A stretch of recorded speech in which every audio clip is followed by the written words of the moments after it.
Hey guys, welcome to Tutorial Guru. Today we'll be learning how to log into Xfinity account online on your computer. And now let's dive right in.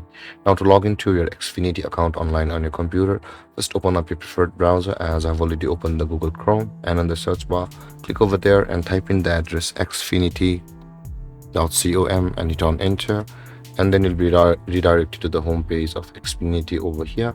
Now in order to sign into your account, guys, at the top right corner of the screen you can see there is a sign in button available for us. Click on that button and this kind of interface will appear where you can see the sign into my account option available for us. Click on that,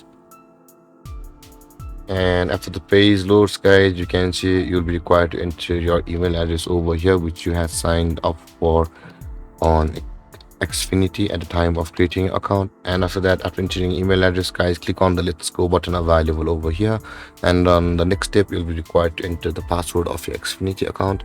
And with that being done, guys, you'll be logged into your Xfinity account from over here. And guys, this is how to log into your Xfinity account online on your computer. And if you have any confusions or questions regarding the topic, feel free to comment in the comment section below, and don't forget to like, subscribe, and hit that bell icon for more videos. Thank you for watching, guys. Peace.